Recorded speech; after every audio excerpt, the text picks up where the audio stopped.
It is Ellen from Advocate of Soul podcast. And as many of you know, I love the human story. And why are you here? Because you love to listen to the human story.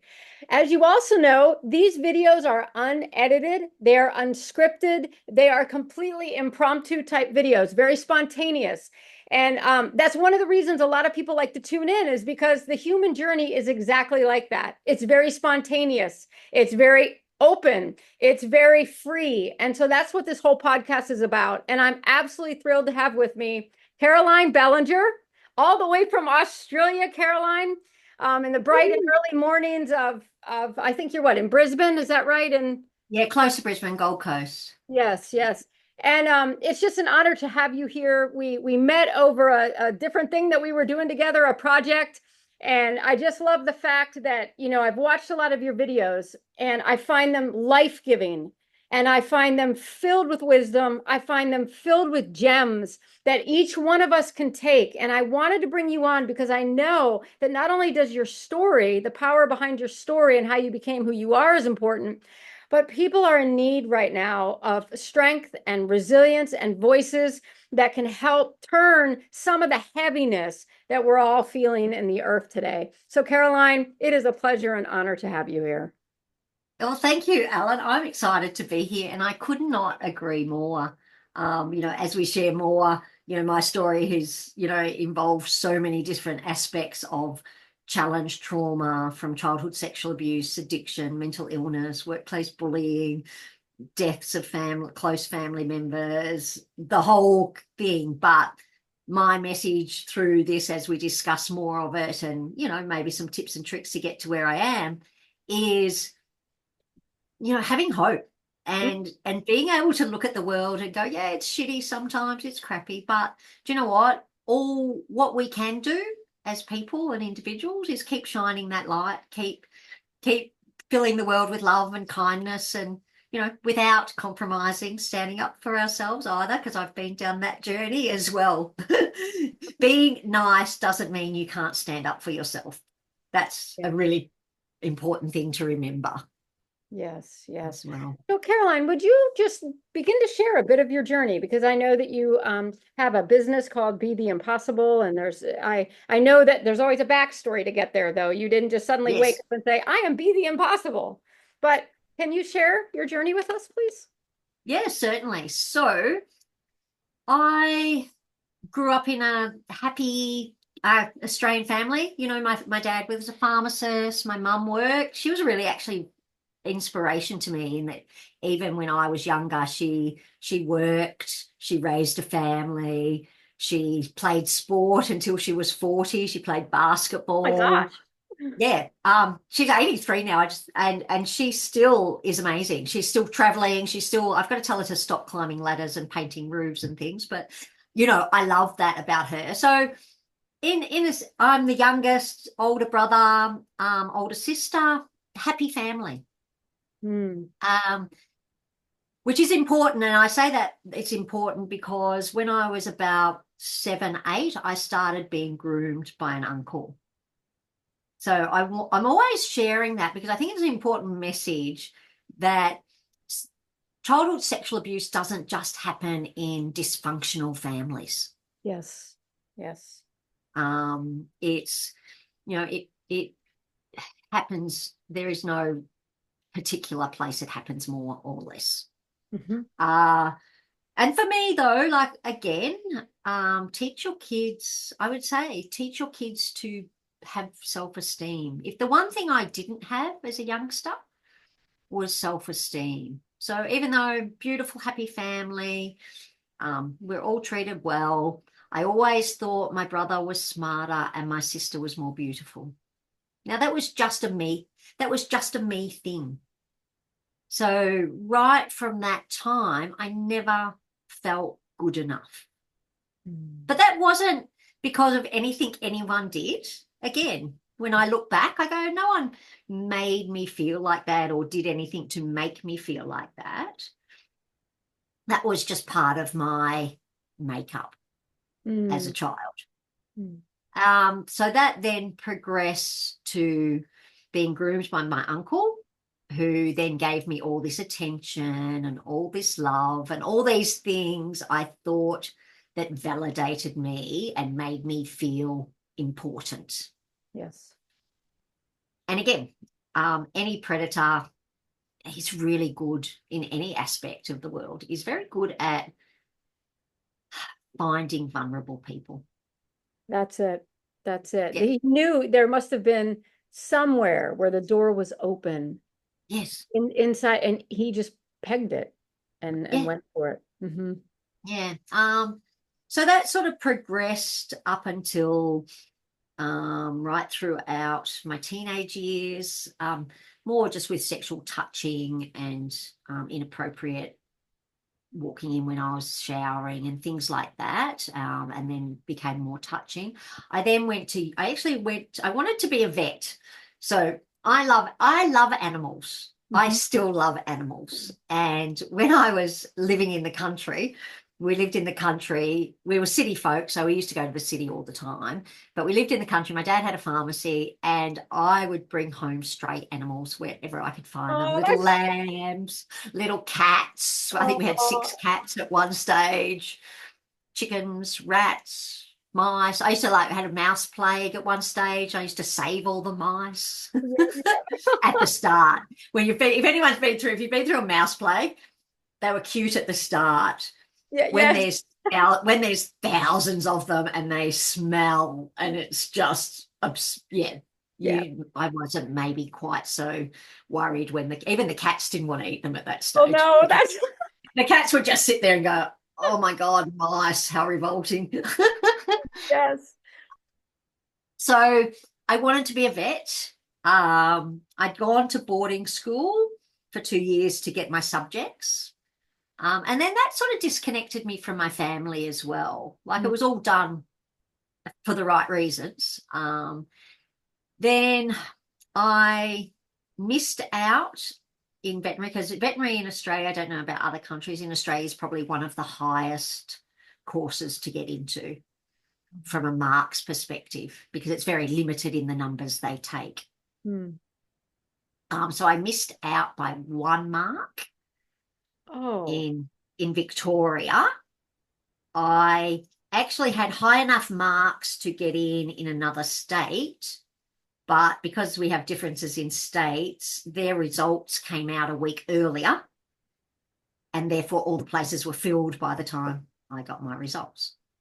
So I then didn't know what I wanted to be. That's all I wanted to be. So ended up going and doing pharmacy, following in my dad's footsteps, got accepted into pharmacy.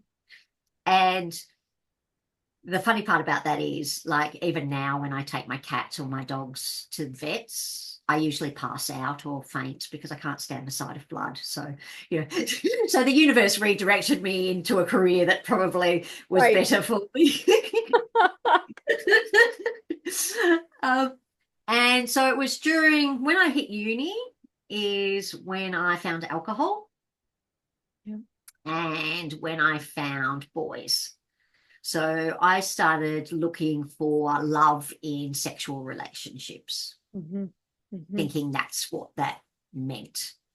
And then my uncle started visiting me at the university, and the interaction with him became more sexual. I failed my first year, came back for my second year. Halfway through that year, my uncle came one day and then asked to take my pants off. And I was actually 16 when I started uni, so I was like 18 in my second year at this time. I then rang my parents and basically said I'm failing. I didn't mention anything about the sexual abuse because that was easier to say I'm just a failure. Hmm. That's it. And then ended up just the next, I'm going to say 20 odd years has just been me like moving. I'm really good at, had success in workplaces, but the alcohol relationships, I was just a mess. I Hmm. just felt like I didn't belong anywhere, that I was unlovable. I did tell my parents about the abuse when I was 23. And that was at a drunken party. And like their reaction was like, they were devastated, Yes. Yes. absolutely devastated.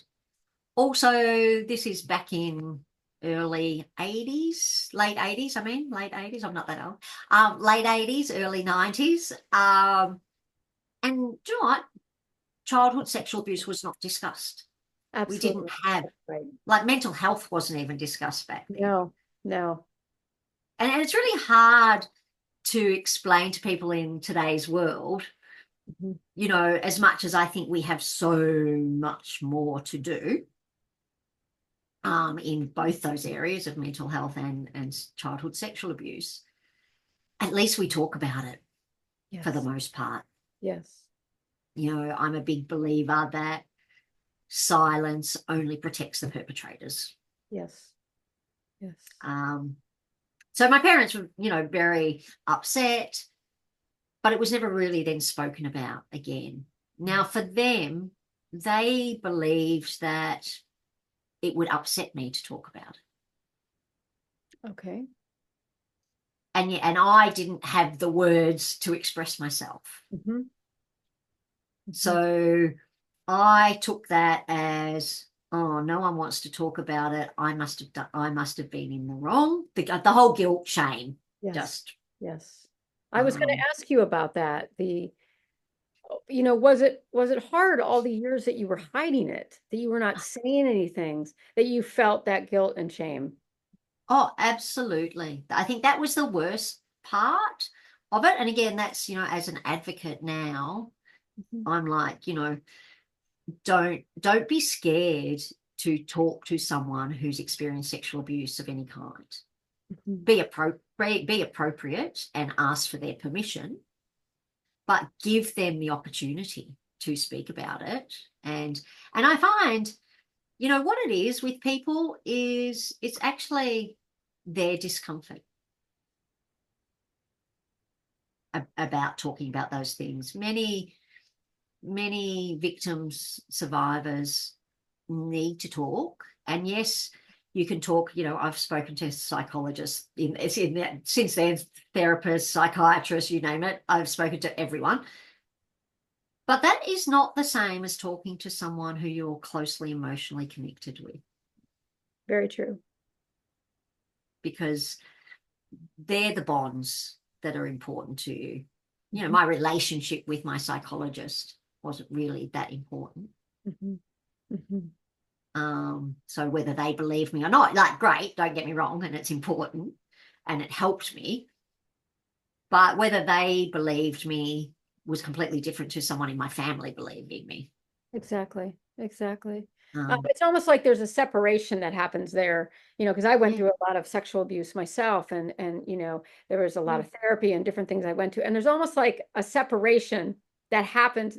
I'm going to the therapist, and they're yes, almost separate from anybody around you, and in one way they should be. You shouldn't yes, have certain lines crossed, but I'm totally understanding you. The need for people to be able to share with somebody that they actually have connection with. yes, That helps bridge the shame. That helps bridge it all together. yeah. And I think, like I said, it really comes down to what I've seen is other people are uncomfortable. And Absolutely. and, and I go like, and I've had it, and like I said, it's all mostly done with love. So I don't have any bad ill will towards everyone in life does things with their capacity. Mhm. Um, and when that capacity is still done with love, I don't have judgments or blame on anyone. But because of their lack of capacity, you'll often be told, oh, go and talk to your therapist. Yes. Because Yes. Mhm. and so what I would say to families, friends, loved ones of survivors, maybe you go and get therapy and learn how to talk about it. Very good. Very because good. that is just as important. Otherwise, it's the same with addiction, which I went through the same process there, same with mental health. I can go and get all the help, and I have, and it's worked really well. But if I come back to the same environment and no one around me has done any work in that area relating to them, that puts the addict, survivor, victim at a disadvantage and just makes it a lot harder to navigate all those things. And I guess for me, that's where, my addiction and alcohol was just self-medication. And just because I didn't have the ability to express my emotion, so it was easy to just drink it away. Yes. Yes. And then, on top of that, then the guilt and shame, that's when the self-hatred starts. Mm. Mm. And it just all just builds up so much. And, the more you don't talk because alcohol was fixing that, or drugs were fixing that, or sexual relationships were fixing that, to just hold it all in. Yes. It's got to come out some point somewhere. Yes. Why do you feel it has taken so long for us to catch up to the need that we really need to talk about it? I understand the uncomfortableness of people, but why has it taken so long? Now it feels like every millennial, every Gen Z, everybody, they're all talking, they're all in therapy, they're all, open. But my Yes. generation, the 80s and 90s, well, that was a no-go zone. Yeah. And or it would be something like, well, that girl, it's the way she's dressing, it's the way, all these lies, these myths, she wanted it, she didn't say no, whatever. Yeah. What do you feel is the reason that it's taken us so long as a society to acknowledge this? Again, I think there are a couple of things there. So at some point when I did get sober, I went back and studied social science, which I loved. So all about sociology and the structures of society rather than just the individual. Did counseling and that as well, which is the individual, and the psychology is the individual. But I actually got more value from social structures and how they create societies and why they create societies the way they do. So I think going back to our era, again, more conservative for the most part, a lot more Christian values practiced, or not practiced, or identified as Christian but not really Christian, whichever way you want to put it. I've met a lot of those in my life when I was a Catholic.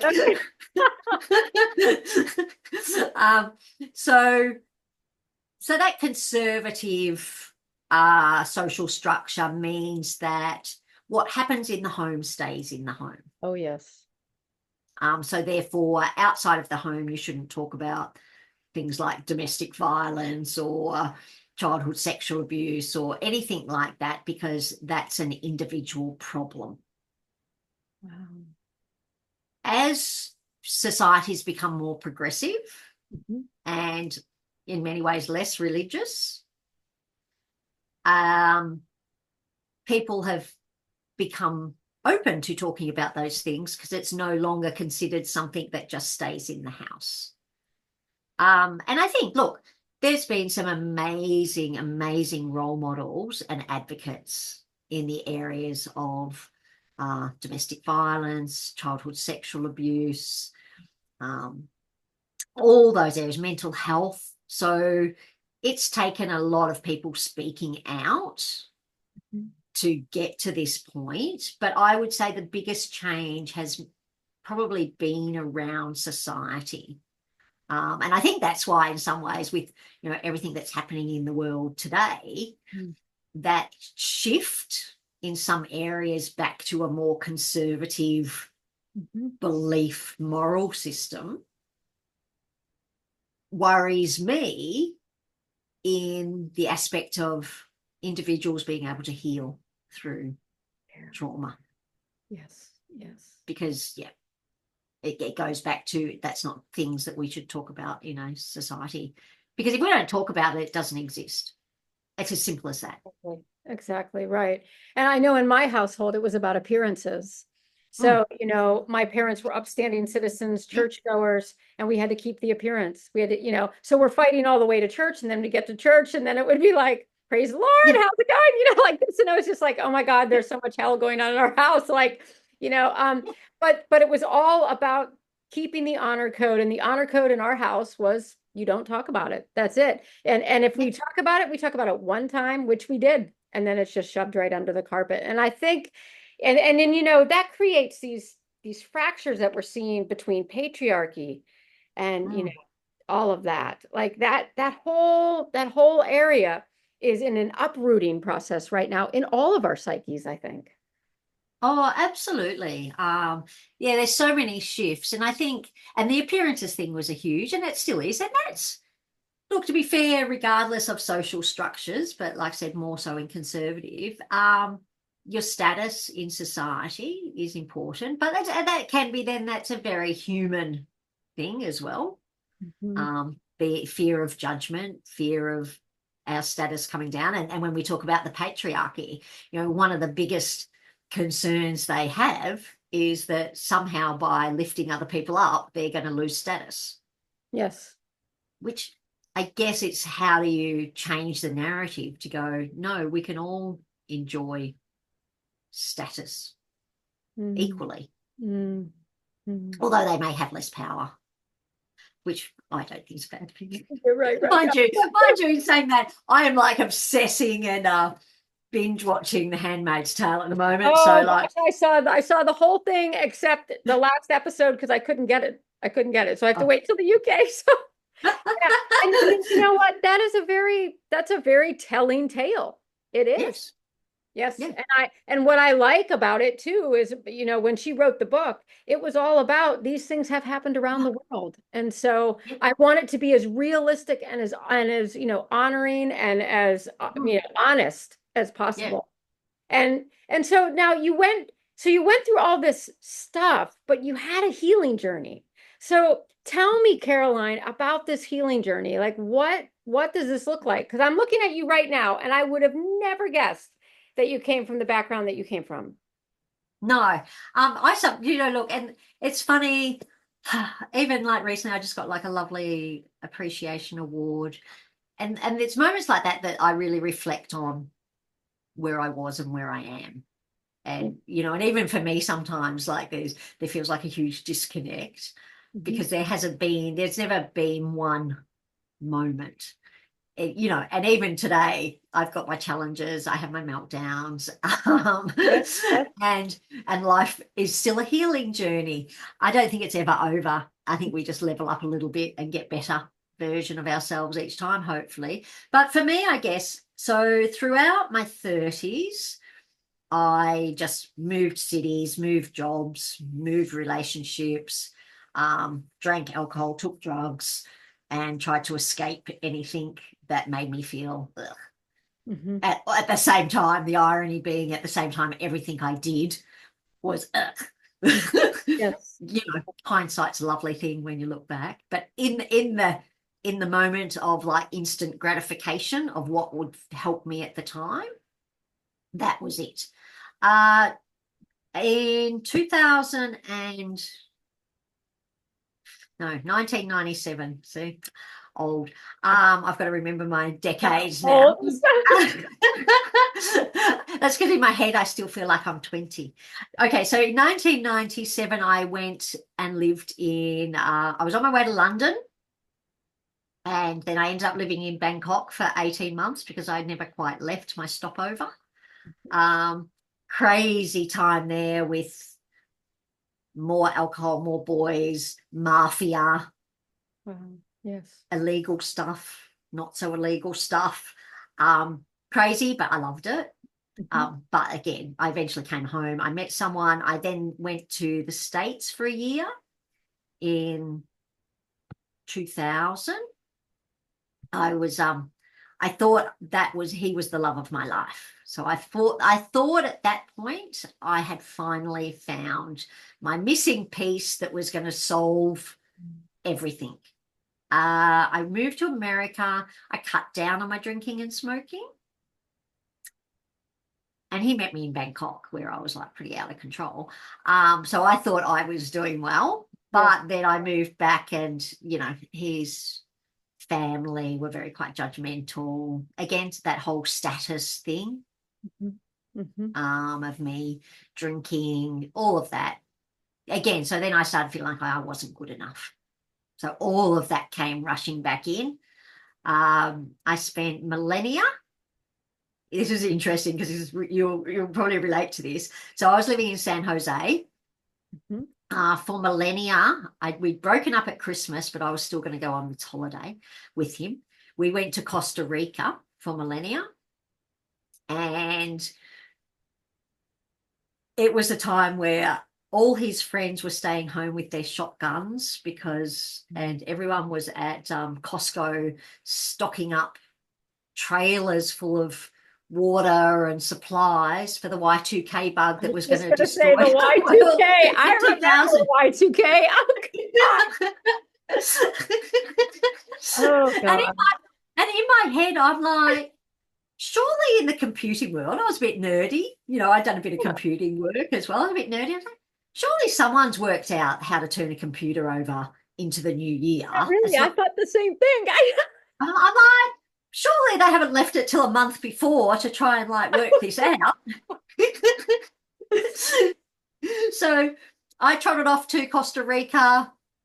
Thought, if we see, I'm terrible. I remember thinking this though. I remember thinking, and because, if we see mushroom clouds around the world from Costa Rica, it probably won't be in Costa Rica.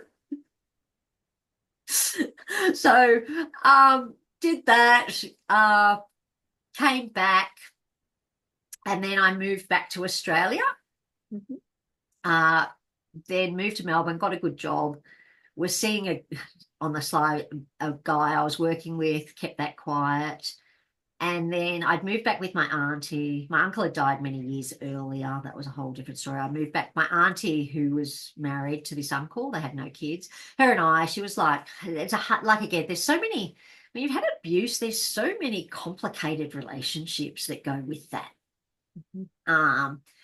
But she always looked after me. She always took care of me. I moved back in with her. Not that I'd ever spoken to her about the abuse either. So I never really, to the day she died, I think we had one conversation where I felt like she knew and was sorry, but we never actually spoke about it. And again, I won't digress, but this is me. I go, let's go here, let's go there, Great. let's go there.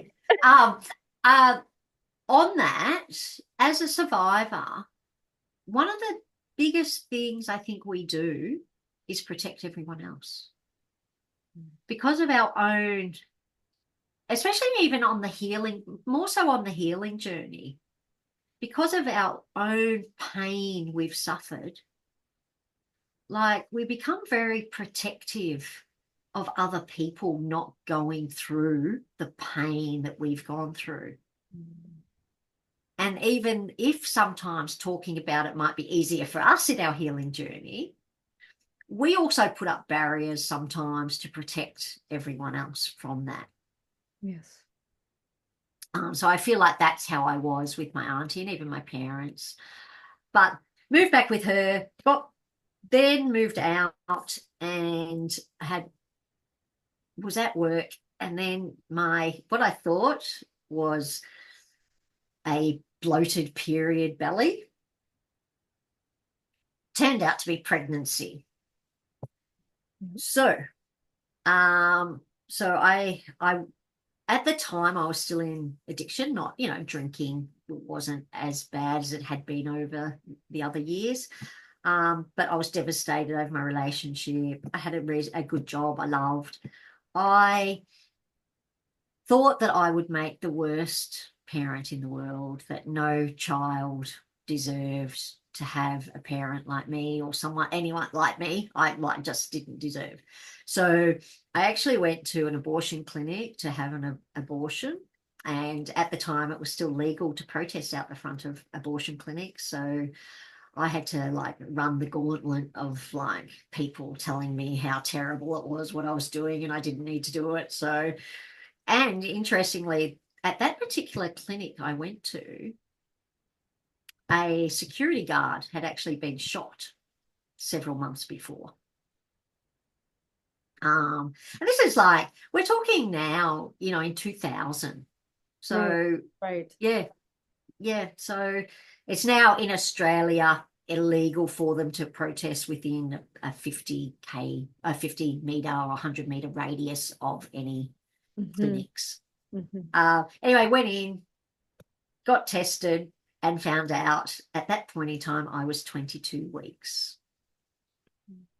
To which case, like me, no idea. They were like, we can't, it's too late to do anything. I'm like, what does that even mean? Anyway, the beautiful nurses at that clinic put me onto their doctor, they had a doctor they all used, an obstetrician. So they made an appointment for me to go and see the obstetrician that they'd all used. I went back to work. Then eventually went to the obstetrician. At that time, I then decided I would adopt. So the next 4 months, because that's all that there was left. So it was a little bit of a mini pregnancy for me. Hmm. Mini pregnancy of 4 months. I like had counselling for adoption every 1 week or 2 weeks. I can't quite remember. And my doctor, who was just fabulous, he turns out he was like the head of the Royal Women's Hospital in Melbourne. Like he like one of the most experienced obstetricians in Australia. And I remember him saying, like, really funny, because I remember sitting there in tears at my first appointment and saying to him, in tears, going, but I've been drinking, I've taken some drugs, I've done all these things. And he just turned around and said to me, he goes, oh, they're tough little suckers. Wow. Don't stress. Yeah. Yeah. Yeah. Um, Wow. because I'd obviously had a few tests done and everything like that stage. So everything with the pregnancy was fine. And I think I still worked and I was still drinking and still smoking because that was my coping mechanism. Obviously not as much. Hmm. I was still working in high heels till a week before my son was born. And I went to my last appointment in high heels and saying this same doctor, he was so funny. In Hmm. fact, he's in a book called Up the Duff. There's a book called Up the Duff, and he's by Kaz Cook, and he's the actual doctor in it. And he just laughed and said, "Oh no!" I remember saying like, "Nice pregnancy shoes," and I said, "I go, cool. I'm Yeah. not in denial at all." And I remember him again saying, like, do you have any plans for the actual birth? I obviously didn't go to any birthing sessions. I had a book, and because of my dislike of blood, which I explained with the veterinary thing, I'd get to the pictures bit of needles and things, and I'd nearly pass out. So I didn't read that. Yeah. And I literally just said to him, uh, I'm assuming you'll be there, and I'm assuming you'll do whatever you need to do, and that's why you're there. I don't care. You do whatever you do. Mm. And he said to me, which is again something I love to share with women, he said to me, he goes, that's such a good attitude to have. He said he comes across a lot of women who have really high expectations of what they want their pregnancy to be. Then, there's complications, things don't go wrong. Therefore, if it doesn't go to plan, they feel disappointed. And that can be a really big precursor to then postnatal depression, feeling like they failed at the perfect birth. Mm-hmm. So that was fine. And anyway, my son was born. Again, I think my waters broke. I was by myself. My waters broke. And I had to go to my book and go, what do I do now? Oh, ring the hospital. Okay. Yeah, right. Had a really easy birth in all things considered. It wasn't until about the 5th day that, and I look, and it's hard to explain. I'm not going to say I didn't automatically feel maternal. I stopped breastfeeding after 3 days. So I did the colostrum stuff, stopped breastfeeding, put him on a bottle. He was the perfect baby. Like, just did everything perfect, slept, drank. I didn't have any, I go, and I look now and go, the universe Yes. was, going, Yeah. I wasn't going to cope with a perfect baby anyway. So let's just give you at least perfect. Then on the 5th day, I went home. I was supposed to finalise the adoption on about the 7th day. I went home, and then I don't know. I remember just sitting there with the bottle, feeding him, going, I guess we're stuck together. That was, yeah. And that's when I made my decision. My parents had offered to look after the baby. So work had said they were happy to give me some time off, come back and then promote me. I was doing really well in my job. My parents had offered then, after like a month at home, that they would then raise my son, because they were living in another state at this time as well from where I was working. So anyway, I went with that plan, and moved up to like near Queensland with my son.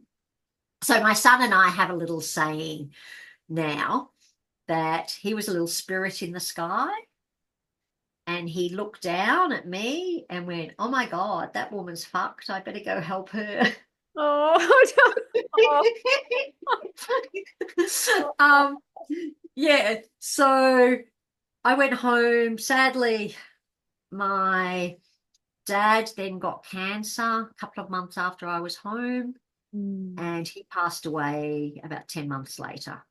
So so I never went back to my work. I stayed with my mum. She's a Virgo. I'm an Aries.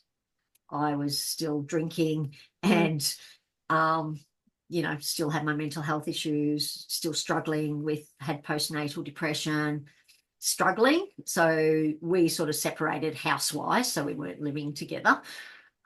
She was grieving. Yeah. I was grieving. It was a bit of those 2 years were really challenging 2 years. So I then eventually, when I moved, I got a job up in Queensland. I eventually got sober at a 6-month rehab when my son was 7. And that, I guess, was the first real shift for me. And I did it. Again, people say, what was your rock bottom? No, because everyone, and I go like, I feel like my whole life was a bit of a rock bottom, but that, and it wasn't. It was more, again, he was a really easy child. Again, the first 2 years being a mum with a baby, I'm not going to say I fell in love with that process. Yeah. In fact, if anyone out there has a baby and you see me, no, I don't want to hold it. If you've got a kitten or a puppy, I'm all in. Honesty. I just love your honesty. I remember even like going to my sister's when she had a baby, like around the same time, one after. I'm like, I don't really need to hold the baby. I really don't. And they're not really that cute when they're pink and wriggly either. So like, don't accept too many compliments. I don't like. I know. But I love when he was like, got to about 3 and was talking. I went, oh, this is fun. He's 23. We have an amazing close relationship, and have done some amazing things together. But yeah, when I got sober, it was probably more about him. And they often say that we don't make changes for ourselves, but we'll make it for other people.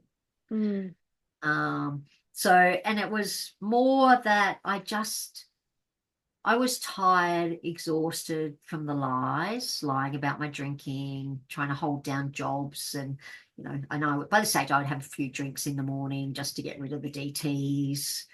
On the outside world, I was pretty quite amazingly functional and everything, so a lot of people didn't know how dark my life was in that concept. But I just looked at him and he was so beautiful and so good and so easy to love that it was about wanting to be better for him.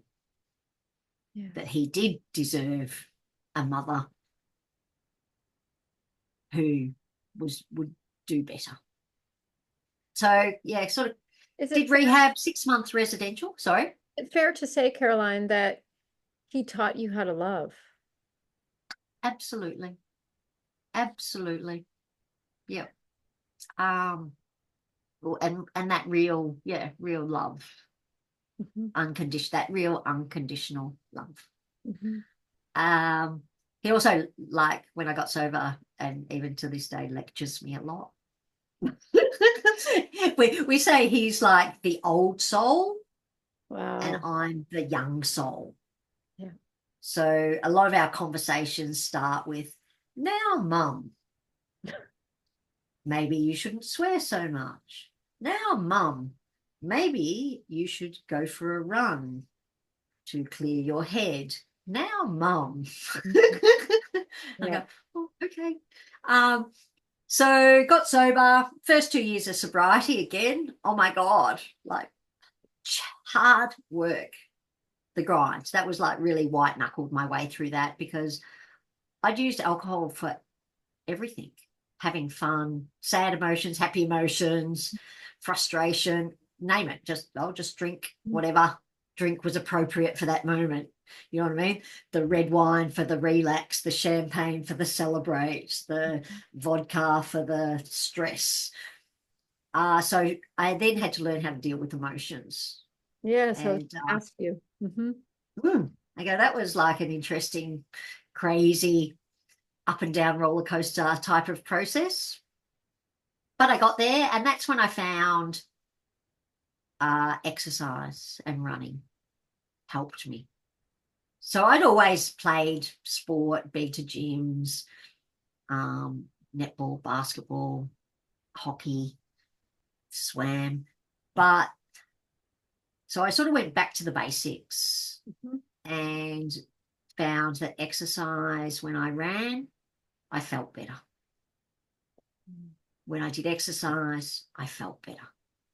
Yeah. So also during this time, I'd been in 2 workplaces where I was bullied.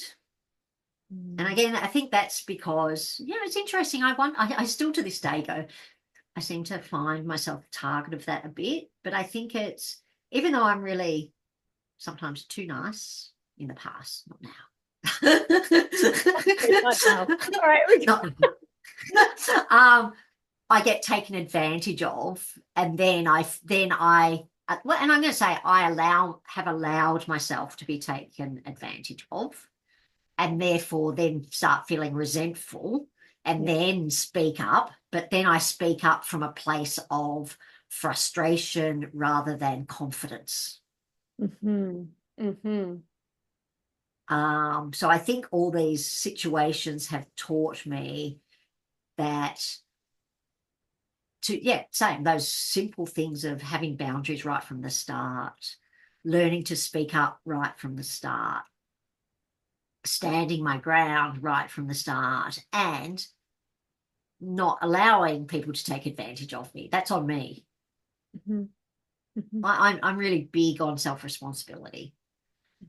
And the most freeing thing I've done in this 15 years of being sober is take responsibility for all my shitty thinking, my shitty decisions, my shitty actions, and without judgment. It's not like I beat myself up over it. Yes. I just go, yeah, Caroline, you can own signing up to that project. That's on me. Yeah. But I can then also own my reaction to situations. So now you've done that, not your best choice so far to date. What are you going to do about it? Yes. Yes. And when you've accepted that you're part of the problem, it's easier to find a solution. Mm. And I think when I spent most of my life blaming everything else for me feeling shitty,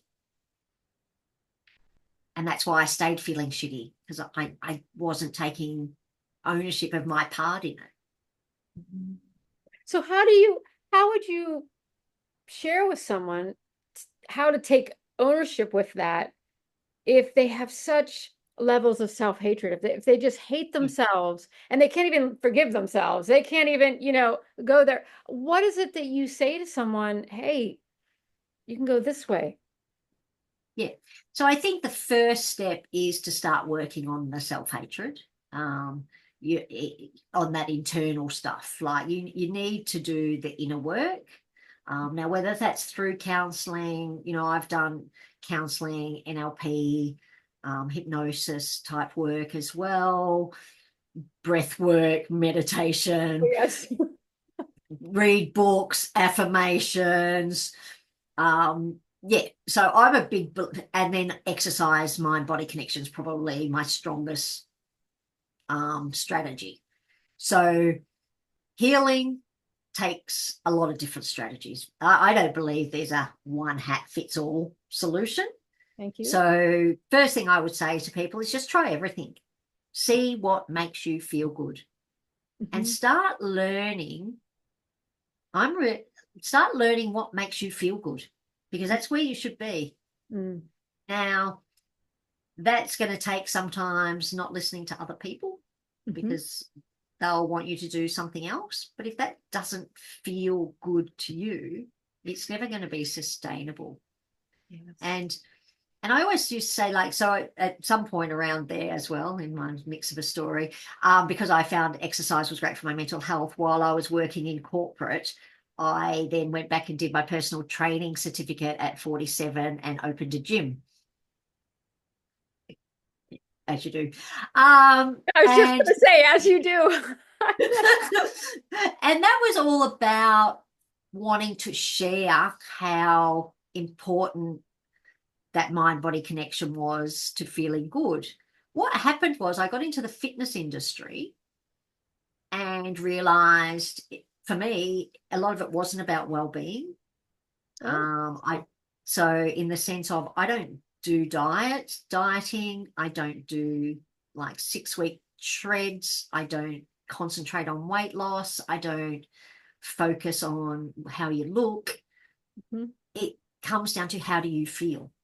Because, as I would say, health is such a combination of many things, and being a few kilos over what you think is an ideal weight is not necessarily unhealthy. And in fact, it may be healthier. But how you feel will determine your choices. So if, even when you are looking to lose weight, as an example, which is a common thing for, many women and men, if you start with liking yourself as you are more likely to make healthier choices when it comes to exercise and food. So for me, it's an internal job. Losing weight is an internal job first. Yes, there's the practicalities of cutting down on food and doing more exercise. But again, cut down. I'm as simple as cut down on food and do more exercise. Now, whatever that exercise is, do something you love. Yes. Whatever you're cutting down on food, maybe pick one thing a week that you could do better. Yes. It's about changing lifestyle habits, and they don't happen in 6 weeks. Well, now that's not what I've heard by all the people on Instagram that are going to town. You can change in 3 days, your whole life. Wow. Do you know what? And the interesting thing is, because I come from like a science-based pharmacy dad, Yes. plus they opened up a health food shop at the same time because they lived near Byron Bay, which is very hippie.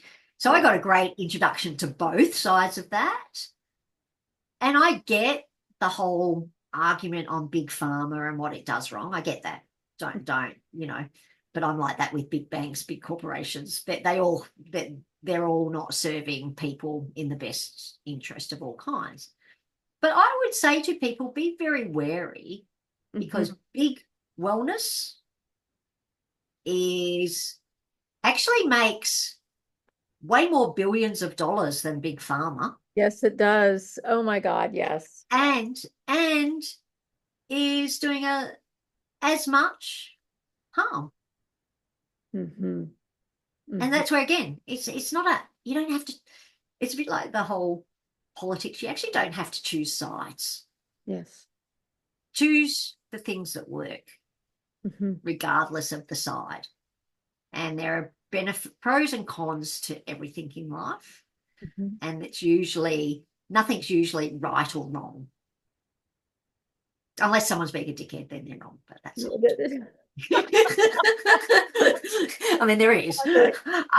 But like, general, without going to the extremes of horrible behavior, and being, harming. I would say anything that's not harming someone. Yes. Yes. Um, but again, we're all very personal and filtered and on what truth is and what reality is. So you have to make judgments for yourself. Like, at the end of the day, your opinion about you is the most important opinion. That's correct. Yeah. And what I've learned in life, again, as a headstrong Aries, I always used to try and convince people that I was right, because I was always right, or always. And but what I've learned over a lifetime is, you know what, I'm okay with whatever viewpoint people have. I actually don't have to agree with them, but I also don't have to change their viewpoint. Mm-hmm. Now, if I feel that something I do is positive and influences people positively, I will continue to do that. Yes. But I think that's where I can make impact, is by being true to who I am, Yes. and hope to influence other people to live happier lives, be kinder, be happy. Mm-hmm. But ultimately, it's not about changing anyone. Mm-hmm. It's about them recognizing what they do or don't need to change to be happier. Mm-hmm. Um, but yeah, so, unless, like I said, unless and again, if I see harm to others, then I will do what I feel like I need to do to react to that. And that's on me. So can I ask you a question, Yeah. Caroline? So I'm all about people doing what makes them feel good, because I believe, like, we've been taught that we can't feel good. I mean, it's like the world is set almost in some ways that suffering Yeah. is the gift, and and God forbid that you feel good. And I'm all about that, and I'm all about people standing up for themselves and having a voice and doing all of those things. But what I have witnessed, and again, personal, this is me, but what I have witnessed is people take these ideas of like making boundaries and doing these things for yourself, and they actually use them as weapons and ways of like bypassing actually even looking at a situation. So, for example, um, somebody had something happen in their family, so they said, I'm putting a boundary. I'm not going to talk to my family. I'm putting this massive boundary. But the reality that was there was, okay, I saw the reason why they put the boundary, but I also saw it as a way for them to hide and a way for them to not actually deal with something. So how do Yes. you balance that? Because I love the word balance for some strange reason, Mm, because I believe there's a balance to everything. I do. I do too. Um, how do you balance that with people who say, well, I needed to do that and that's where it's at. But you Yeah. could And feel and in I would yourself that like, ooh, um and I guess that all comes down to that person's self-awareness, because it's great to have all this stuff, but self-awareness is the key. Because, and look, sometimes I would say, a boundary might be a short term. A boundary usually is can be a short term thing. And again, it comes back to how important is that person in your life. If you know, and you can categorically say, for the rest of my life, if I never have to see that person again, yay, I'm happy. But if you put a boundary up of not talking to someone, but deep down you go, if I have to spend my rest of my life not talking to that person, I feel I'm going to have challenges. I feel there's going to be discomfort at some point. Or deep down, if you're really good at this, deep down you'll go, I wish, if you ever have to say, I wish I didn't have to, but I do, then there's something more to it.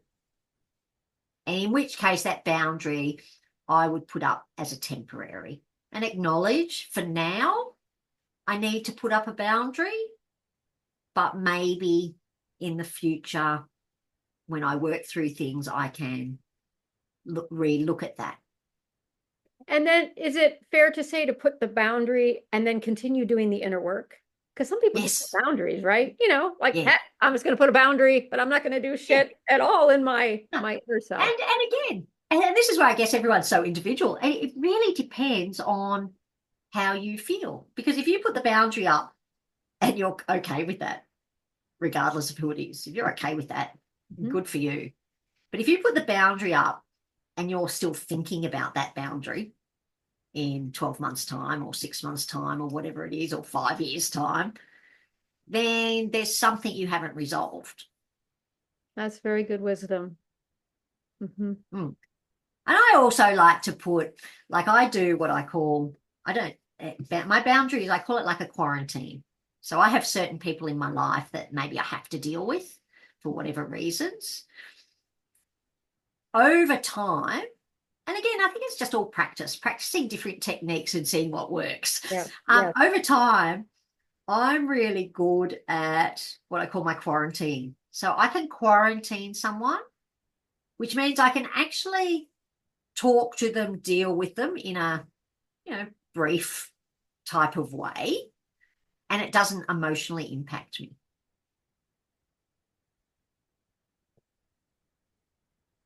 Even though Be a learned skill. You would say that you learned to that. Yeah. And I think it comes back to, I learned this quote when I was in rehab. Expectation is resentment in credit.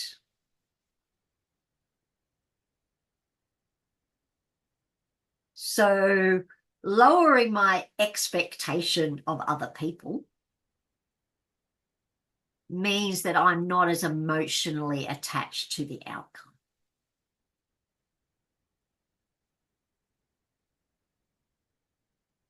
And because, if you look back over your life, I go, all those times when I've been highly disappointed is because someone hasn't met an expectation I had.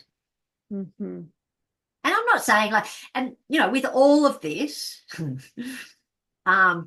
absolutely bad behavior is bad behavior. Horrible people are horrible people. Life is shitty and crappy and things happen that are just horrific. So none of this diminishes any of that. Yes. It's about separating you from that. Yes. Yes. And being, yes, these things happen, and I'm not condoning any of that. By taking my own path to feel good doesn't mean I'm condoning any of that behavior.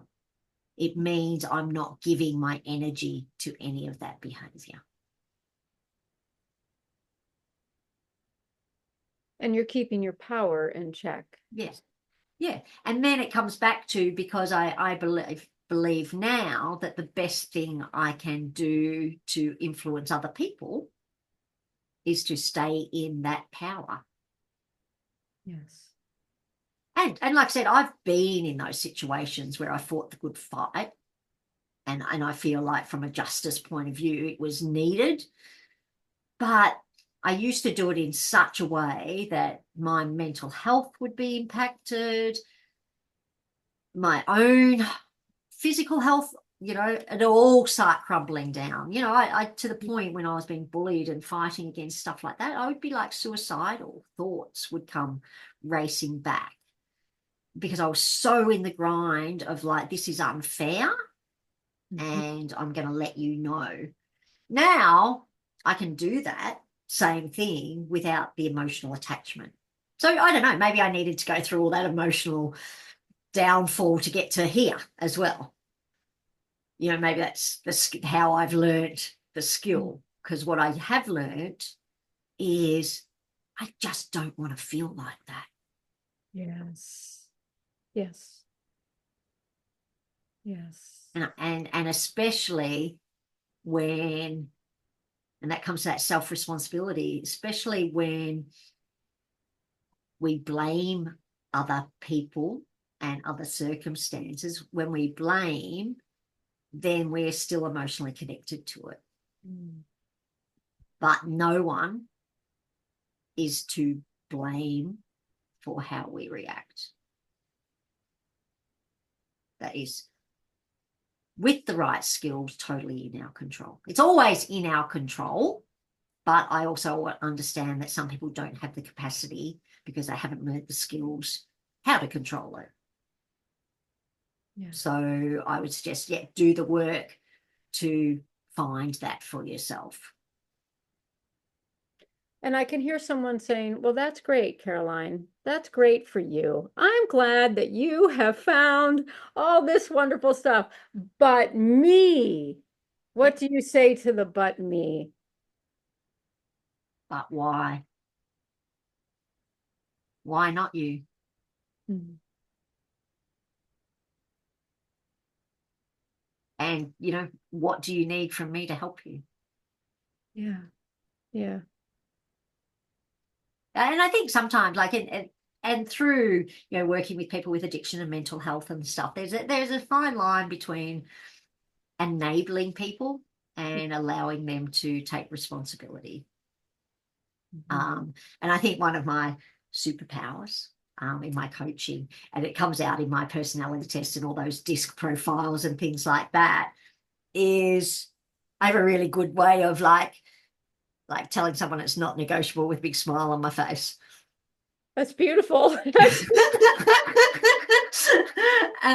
again, I think that comes back to because one of my highest values is kindness. So even when I've got to deliver bad news, like I don't want anyone to be hurt. Even if it's someone I completely dislike, I still genuinely don't want them to be hurt by things I do. Yes. I mean, there's a few I don't care, but I'm not going to. I'm going to say, like, I was going to say, like, it's just so moralistic, Caroline. No, I take that. There's some that, like, I just really just couldn't care what happened to them. But that's my stuff. But I also acknowledge that stuff I still need to heal because it's still about me. But again, I'm not nowhere near perfect at all of this. So I harbor a lot of resentment towards some people, particularly not resent. I don't know if it's resentment. At the moment, it's unresolved. I'm going to call it. I harbor a little bit of unresolved against a few people.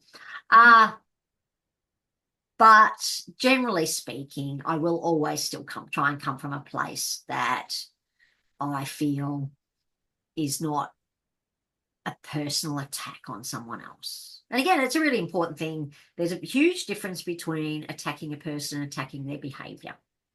Yes. Yes, there is. And same with our own, how we talk to ourselves.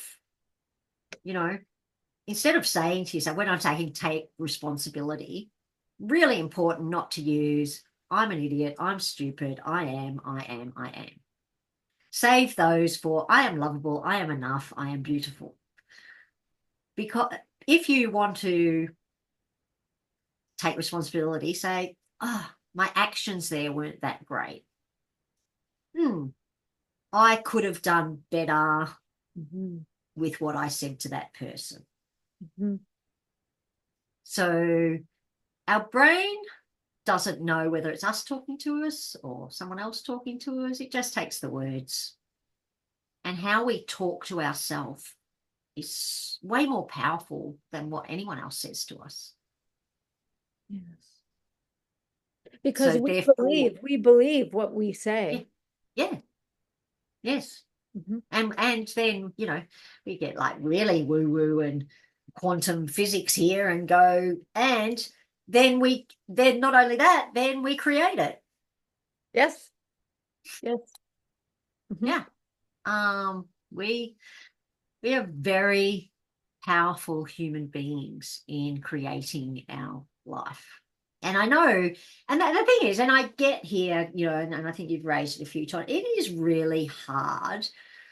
And sometimes I think people listen to what I say and go, yeah, that's all good and well in your world.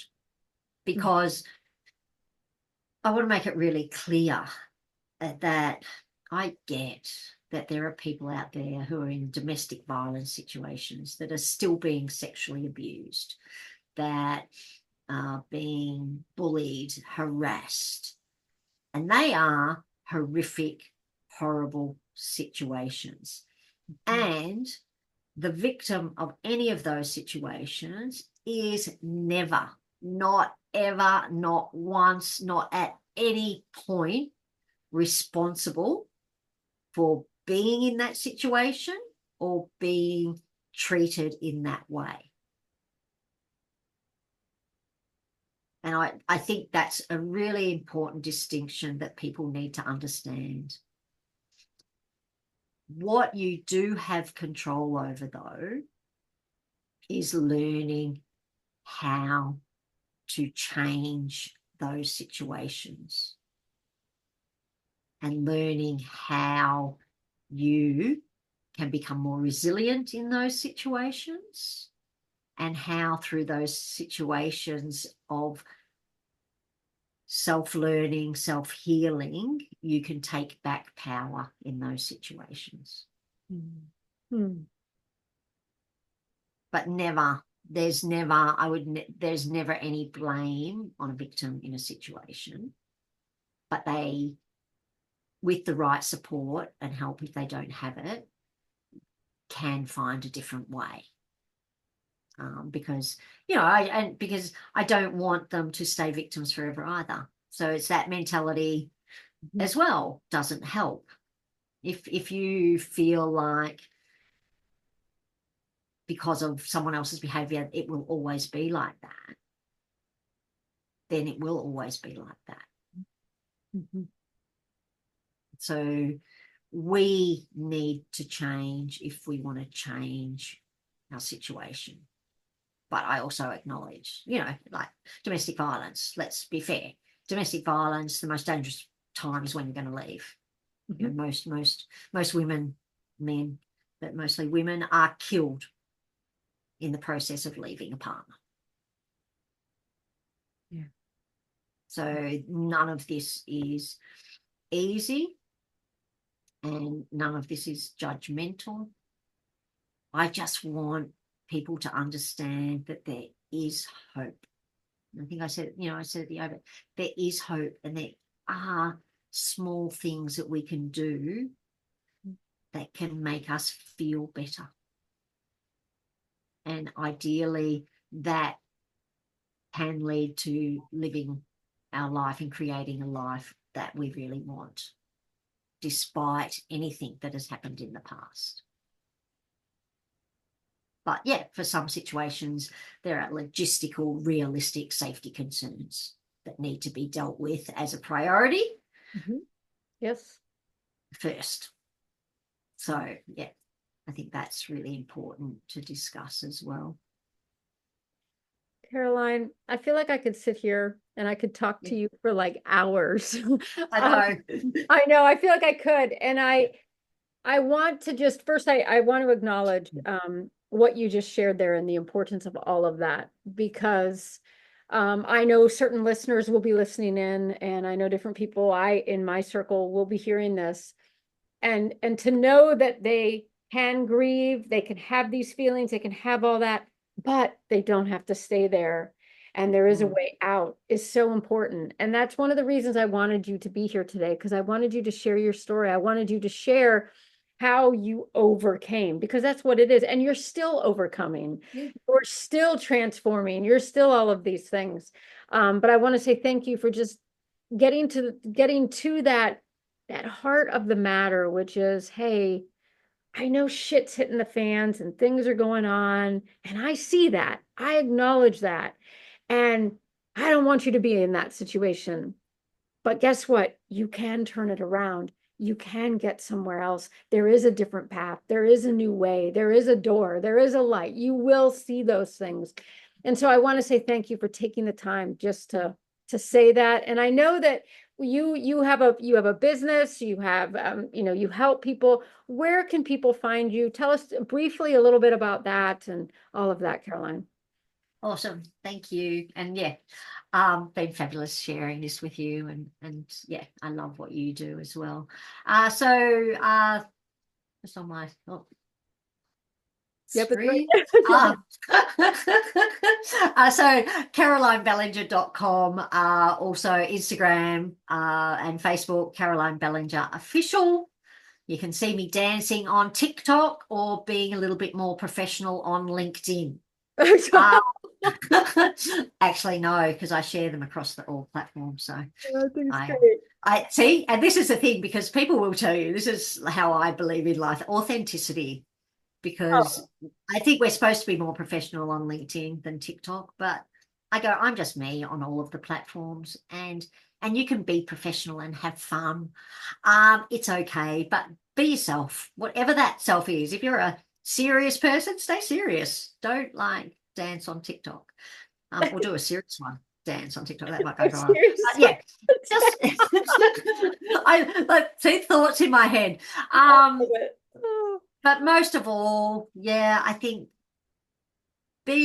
find who you are and be true to that. And like I said, I do coaching and speaking, and that's my message. Whatever it is you're doing, as a success coach, the first thing I'm going to ask you, what's success for you?